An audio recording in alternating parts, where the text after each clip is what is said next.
Hello everybody, good morning and welcome to the United Stand. This is your latest Manchester United and we've not got one, we've got two big updates in relation to Manchester United this morning. One involving Erik Ten Hag, well numerous involving Erik Ten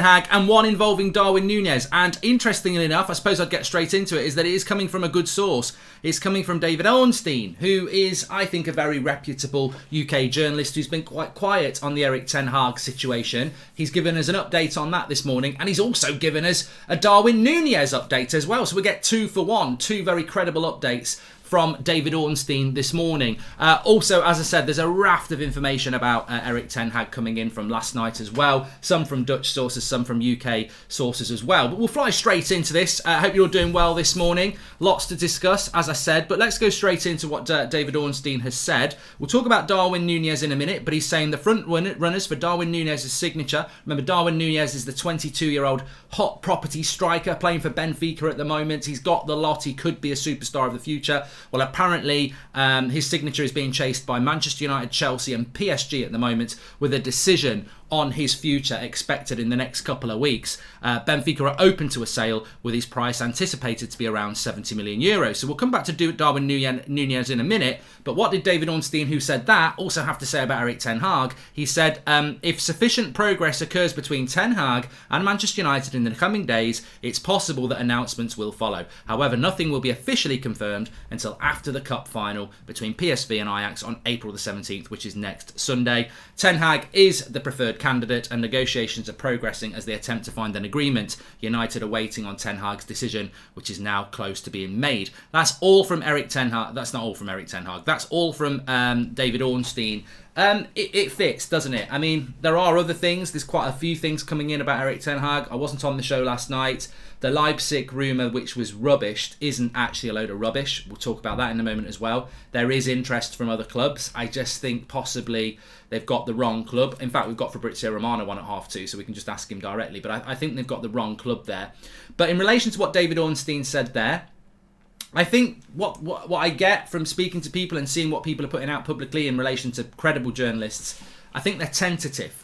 Now, we did a video coming up for a week ago about this deal being done, and that came from ESPN reports in the Netherlands that came through to the UK. And then you had a lot of people saying, yeah, basically it's done, it's done, it's done. The deal for Erik Ten Hag is done in the sense that it's like a transfer. As I said before, when you agree a fee with a club and the player wants to come to you and you've put the fee in, that deal's done. What you do then is, you've then got to sort out the technicalities of your merchandising and this, that and the other, and how long the contract's going to be and what your wages are. Then you get to officially done. So United with Erik Ten Hag and themselves, the deal is done. Erik Ten Hag has been informed that Manchester United want him to have the job. Erik Ten Hag was interviewed for the job. He wants the job. What we're now at is this point where it's about negotiating the details of the deal. Nobody else is being interviewed anymore. And I think some people are getting confused about where we are with this Erik Ten Hag thing. A week ago, Pochettino was still going to be interviewed. There were still stories about Enrique. Even Lopetegui had only just dropped out of the thing.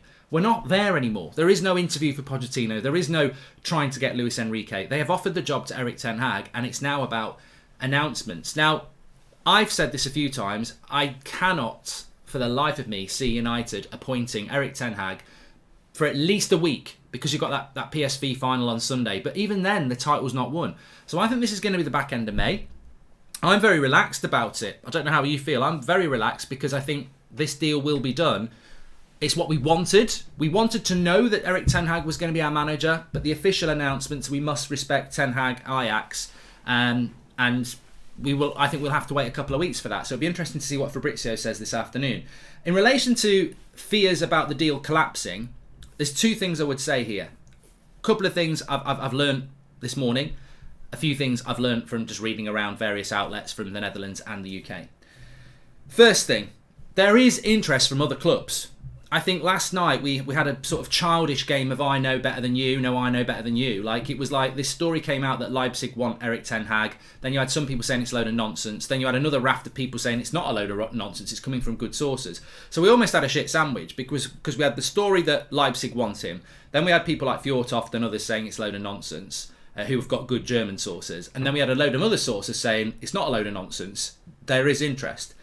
I think what's happened here is that the Leipzig thing has become the obsession. I don't think Leipzig want him. I agree with Jan Fjortov and Patrick Berger. I don't think Manchester United... I don't think Erik ten Hag to Leipzig is likely. I think their new manager's done reasonably well after Jesse Marsch.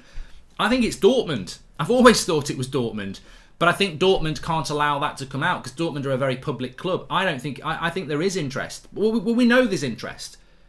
It's almost like any time now somebody comes out interested in Ten Hag, the instant reply you get on social media, oh, it's just Ten Hag's team. It's just Ten Hag's team. They're just using spin. Why does he need to use spin? He's already been offered the job.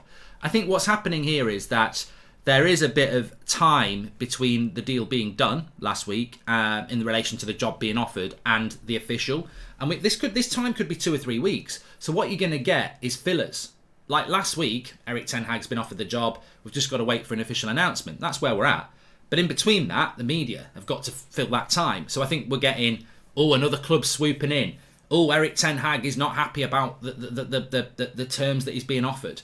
A story came in last night from the Telegraph saying that Erik ten Hag doesn't actually want total control at Manchester United. He's irritated by this story.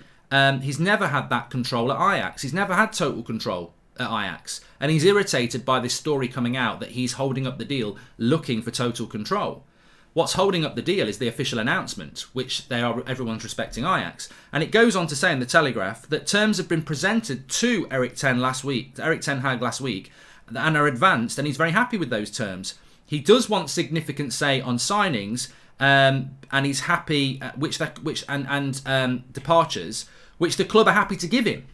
So that was from the Telegraph last night, and it paints a completely different story. And I think where we're at the moment, and I'll be very interested to see what Fabrizio says at half two. I think where we are at the moment is we're in a place where we've been with many transfers with Manchester United, whereby Erik ten Hag will be our manager. They can't announce it yet because of the Ajax issue with cup finals and league titles that they're going for. So we've got this period of time now where everyone knows Erik ten Hag's been offered the job, and we've got to wait for this official announcement, which may not come till early May. So what do people do for 3 weeks? Oh, there's another club going to hijack the deal. Oh, he's not happy about the control he wants. And I think, to be honest with you, I personally just feel that there is a drama being made out of a molehill here. And the reality is, he wants the job. He did a good interview. People forget, it's like, we've offered him the job and he's like, I don't know whether I want the job. Well, why did he do a bloody interview then? Of course he wants the job. And in the interview, they would have had a conversation about, when you think about it logically, a lot of these things that people are moaning about, like, he wants total control, this, that and the other. What do you think they did in the interview? What did you have for dinner, Eric? Well, I had a bagel. What time did you fly in? Well, about 10 o'clock this morning. I went to Arndale. I don't know what his accent's like that, obviously. But what I'm saying is, in that interview, they would have discussed future, structure, transfer budgets, what he would do, how he wants to get us playing. A lot of these things would have been spoken about, and he did a good interview. So I think what we're getting here is we're just getting a bit of what's the word? A bit of troublemaking, because basically people have got to fill pages for the next 3 weeks. And I think where we are with Erik ten Hag, I'm very relaxed. I'm basically 100% sure he's our manager from conversations I've had this morning and last week, and most of you know those conversations because you've seen them publicly as well. I'm very confident he'll be our manager. I think this is about respect for Ajax, and ultimately, I don't think he actually wants total control. I mean, what is total control? We're not using that brand deal. I think the most important thing Erik ten Hag needs, and he will have pushed for, and apparently the club aren't even bothered about, is he wants a massive say in recruitment and removal of players. And if he gets those two things and he's coaching the team, what else does he need? We talk about total control like it's like he's going to be in charge of whether the Glazers get dividends or whether the fans get shares. We don't need Erik ten Hag to be in control of that. We need him to be in control of coaching the team, recruitment and removal of players. And when you look at the last few years, Van Gaal didn't get total control of recruitment. Mourinho didn't get control of recruitment and removal of players. Oli didn't either, and Rangnick certainly didn't. So it would be a big step forward. Why did PSV already announce the future manager, but Ajax won't, says Jameson Gray. PSV are in the same title race, says Jameson. Yeah, but, why did Man City announce Pep Guardiola very early when they still had Pellegrini? What's good for one club isn't good for another, and I don't think... maybe Ajax will let us announce it after the cup final. Maybe that's the agreement. Maybe there are still parts of the contract that are being sorted out, like David Ornstein says. As I said, you can offer somebody a deal, doesn't mean it's ready to be signed. It's got to go through lawyers, it's got to go through all sorts. So maybe early next week will be the earliest we get it, but I certainly am not expecting it this week. We've rightly been very critical of ex-players in the media, but we should also give credit where it's due. Gary Neville stood up for Rangnick and blamed the players yesterday, says Carl. Well, it's about time, Carl. And if people speak sense, then that's really good. But, you know, I listen to a lot of these players, and they're like my history book on the shelf. Every time I read it, it repeats itself because it's the same history book. It tells me the same story, and I think too many of our ex-players regurgitate the same thing. And I'd rather leave it on the shelf sometimes. But I listened to that, and he did say that Ralph Rangnick's reputation is very good, and he's come into the club and the players have let him down. Of course, he shouted out his mate Solskjaer and said the players let him down. Solskjaer was a crap coach, in my opinion. He had 3 years in the job. I don't think he can moan about the same way Rangnick can, who these players have down tools from day one. We had mass leaks in January about how they were downing tools. So, Dale, thank you very much for being a member for 19 months. Shirtbridge there. If you want to become a member, by the way, you can click the join button at the top of the live chat, or you can click the join button, or you can do it through the video description.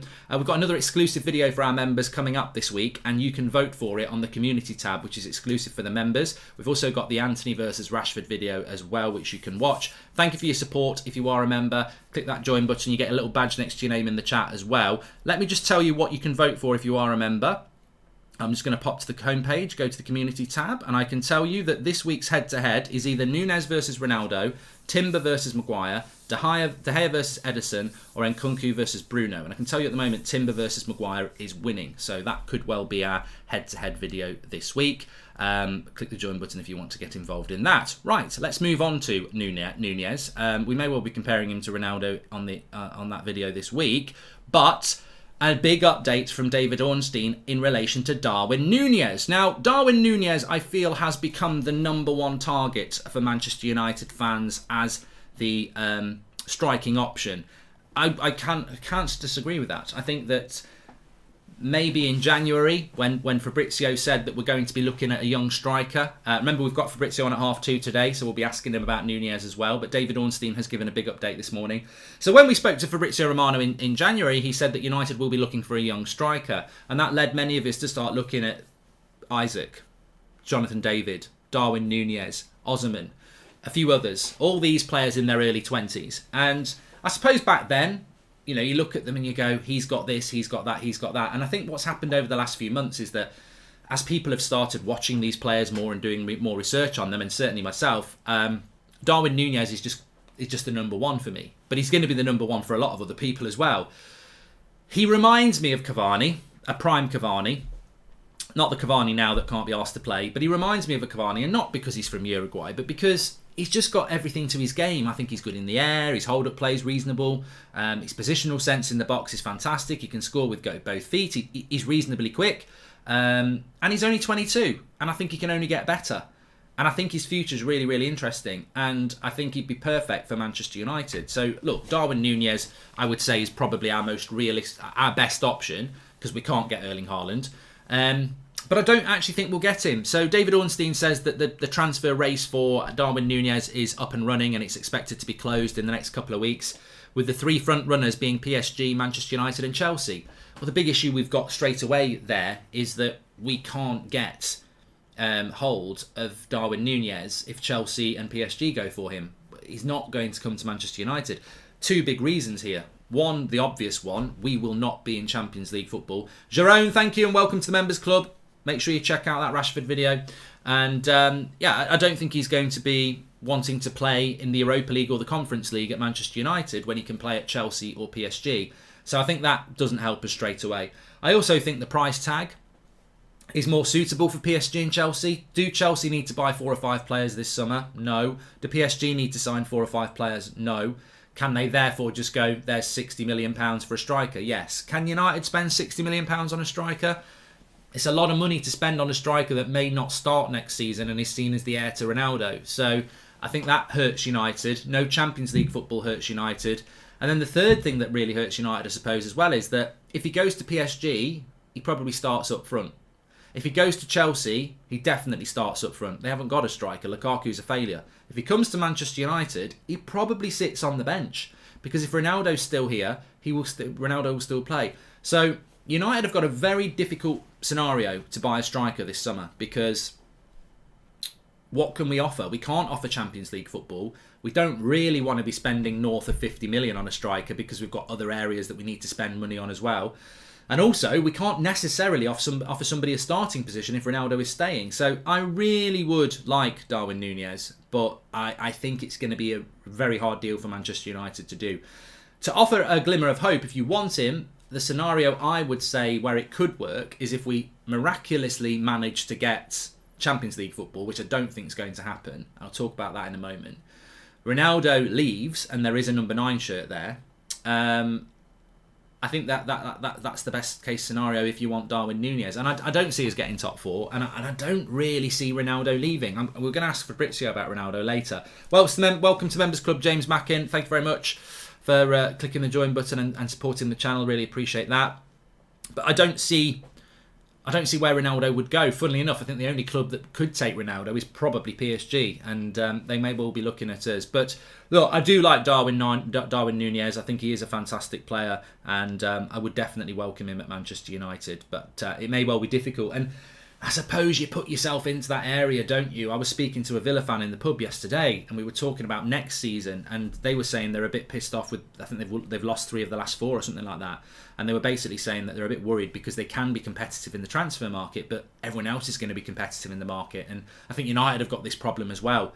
A lot of teams want strikers, a lot of teams want holding midfielders, a lot of teams want 3 or 4 signings. And don't forget, you're throwing in teams like Newcastle who've got ridiculous amounts of money. It's going to be a very competitive business this summer, and I think we always talk about what's second, third, fourth option. And to be fair, we used to talk about this under Mourinho and Van Gaal, who basically, having left United, have admitted that they got third, fourth, fifth choice signings. They never really got their first or second choice.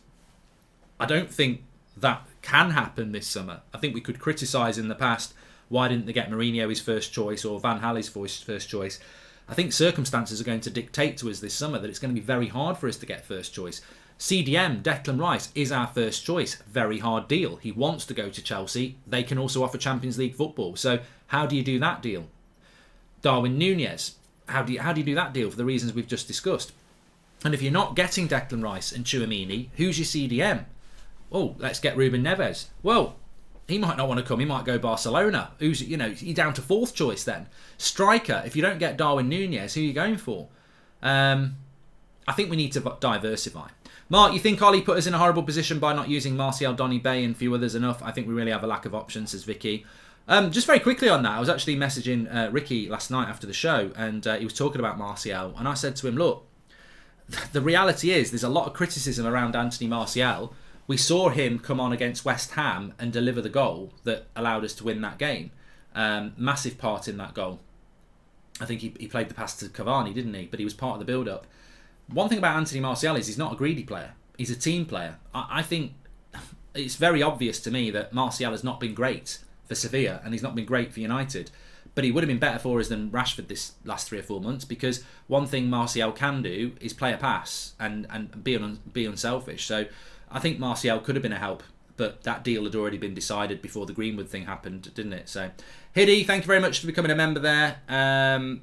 But I think that in relation to our signings this summer, it's going to be very difficult because we may well end up with 4th or 5th signings. And as I said, we've got to diversify. And what I mean by that is, when we're looking for a CDM, I don't like the list when it includes Declan Rice, Calvin Phillips, Núñez, and there was somebody else from the Premier League as well. And I'm like, why are they all in the Premier League?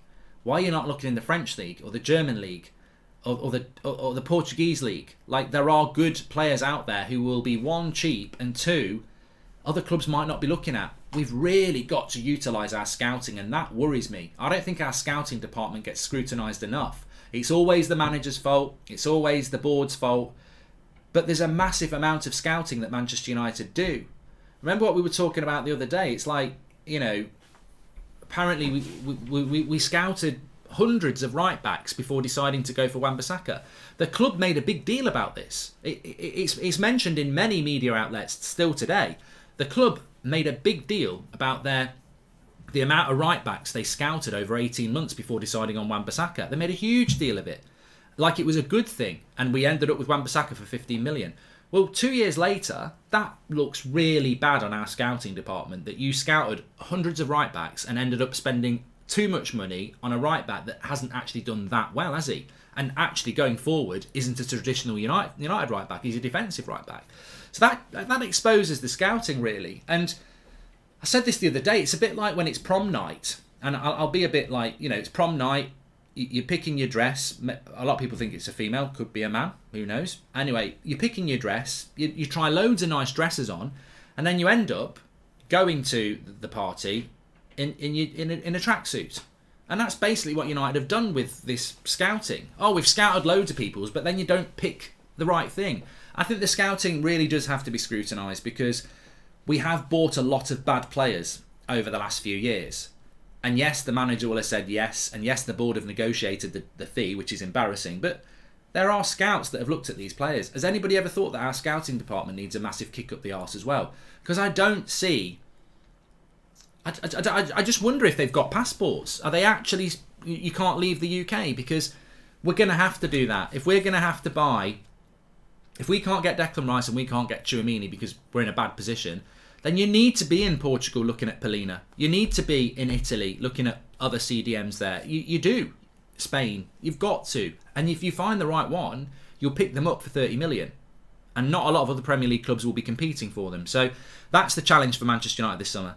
If Nunez and Osimhen not possible available, I'd go for Jonathan David, says Daniel Kirk. Well, there are options there, but as I said, I think Jonathan David will be competed for. I think maybe Arsenal will look at him, maybe Newcastle will look at him, and then there's clubs on the continent, so it's going to be very competitive for a striker. My fear is that instead of getting a Nunez or a Jonathan David or someone like that who probably does suit United, I'm not saying they'd be a success, we'll go and spend 70 million on Richarlison or Calvert-Lewin or something stupid like that because they play in the Premier League and the Premier League proven. That's what I don't want to see. Somebody was talking about Harry Kane in the chat. I mean, I don't think United should spend £100 million on Harry Kane. I think he's a fantastic player, but I don't think we should spend £100 million on Harry Kane because he's 29 this summer, and that would be most of our transfer budget gone on one player. It only takes a bad knock on his ankle and he's injured, and you're like, oh my God. So I wouldn't spend that amount of money on Harry Kane. And I'd be massively confused why Harry Kane wants to come to Manchester United. Considering Spurs are a better team than us, with a better manager than us, and a better structure than us, and could well be in the Champions League, I don't see why Harry Kane would even want to leave Spurs at the moment. So, yeah, I don't know about that. Which leads me on to, obviously, the last few weeks of the season. And I look at it and I think, wow. 51 points we've got. How many points do you think we're going to get? Our lowest ever Premier League total is 64 points. So we need 13 points from the next 21 just to equal our worst ever points total. Welcome to the Members Club, Bobby. Really appreciate it. Thanks for joining. Yeah, I think, again, there's a couple of points I wanted to make on this. Well, look, first of all, where do you put the blame? Players. It's the players, isn't it? I mean, Solskjaer massively messed this season up. Look, Ronaldo was a good signing. Varane I was getting pelters last night about Varane because I said yesterday morning, Varane looks like he was a bad signing. People are like, oh, at the time you were saying get Varane, fuck Conde and all this. But I didn't do the medical. I didn't do the medical on Varane. Like this, for me, we will never know. I wanted Varane. He was the number one. I think everybody would say that. He's one of the best centre-backs in the world. I wanted Varane. But clearly, we did not do the medical. And there's clearly an issue with Varane. And we've missed it because he's always picking up injuries. There must be a problem with a guy in his late 20s who's picking up this many knocks. I guarantee, well, I can't guarantee, but I really highly suspect there is a problem with his ankle or one of his knees because he's picking up too many injuries. And if we know that last summer, we probably would have said get Pau Torres. But we didn't know that. But the club would have known that. And that needs to be looked at. But look, on the face of it, I was happy with Sancho, Varane and Ronaldo. But I always said it's only a 7 out of 10, even though we got Ronaldo, because where's the holding midfielder? And that has cost us this season. So, of course, Solskjaer's got to take responsibility because everybody knew we needed a CDM. We didn't get one. We've just played at the weekend and lost the midfield battle to Iwobi, Delph and Allen. I mean, come on. Our midfield's a joke. I saw a paper, I think it was the Manchester Evening News, have done an article this morning valuing McTominay and Fred. And I said, look, it's a very interesting article. They probably will get picked next season. But I'm telling you now, none of the top 4 would start either of them. They ain't starting for Spurs. They're not starting for Chelsea and Liverpool and Man City. So there endeth the lesson. You can value McTominay and Fred as much as you like. I value being in the top 4. None of our competitors would start those players. I think they might get on the bench for some of them, but they wouldn't start. In fact, it raises a great point. That game against Liverpool and Man City yesterday, I think it lacks the tenacity and rivalry of Man United Arsenal in the late 90s. There's no fire in those games. It was all a bit friendly, I felt. But what I cannot deny is there's 22 players on that pitch. Man United have got 10 of the top 30 best paid players in the Premier League. Not one of them would have started for either team yesterday. If I'm at United this morning and I'm in the board, I'm taking that down to the scouts. I'm taking it down to Fletcher and Murta, and I'm saying, I watched a game of football yesterday, first against second, 22 players on the pitch. We've got 10 of the top 30 players paid in this league, and not one of them would get on that pitch. What the fuck's going on? That's embarrassing. How can we have the top 30% paid players in the league at this football club, but we can't get one player in the top 22 players in the league? It's embarrassing. It's an embarrassment, and it's a major indictment on what the issue is at this football club. Scouting, recruitment, coaching, the players that we've got. But this season, 51 points. We need 13 from 21 to not have our worst ever Premier League record.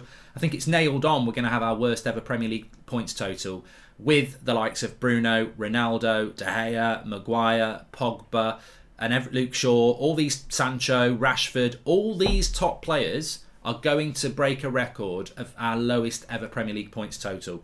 It's disgusting. And look, of course, Ollie's got to take a bit of the blame. Of course, even Rangnick's got to take a bit of the blame. He's not always been perfect. But I think the major blame, and I'm talking well over 80%, has to go with the players, because I've just named some of those players there. The quality of those players individually should never be breaking the record of our lowest ever Premier League total. And they're a disgrace. We saw it on Saturday. They are a disgrace. As a unit, they are a disgrace. Some of them individually, look, David De Gea is not a disgrace, but he's part of that team, and you've got to take it on the chin of all of you. That's the whole point of a team, isn't it? You're only as strong as your weakest link, and we've got some really weak links. So, look, Luke Shaw coming into this season was a top player. Nights. He was one of the best. He was Roberto Carlos, wasn't he? But somebody just said there, I think we can get Daniel Kirk says Benarka from AC Milan as a DM will go under the radar. Well, these are the sort of players that can't go under the radar. They can't. Bobby, welcome to the United Stand Members Club. Thank you very much for joining. But I just would say as well, we've got 51 points. 64 points is our worst ever league total. And I don't know whether anyone knows what our remaining games are, but where do we get these 13 points from? Norwich at home, you'd hope you've got 3. Liverpool away, forget it. We've still got 3. Arsenal away, maybe a draw, 4. Brentford at home, we've got to win that, 7. Brighton away, I'd hope, 10. Chelsea at home, no, we'll lose that. And then Crystal Palace away, maybe we win there. That's 13 points. But we've got to win at Palace, Brighton, draw against Arsenal, and beat Brentford and Norwich at home. That's the 13 points. We're not going to win at Brighton and Palace, are we, on the current form? Are we going to get a draw at the Emirates? Would we beat Norwich and Brentford at home?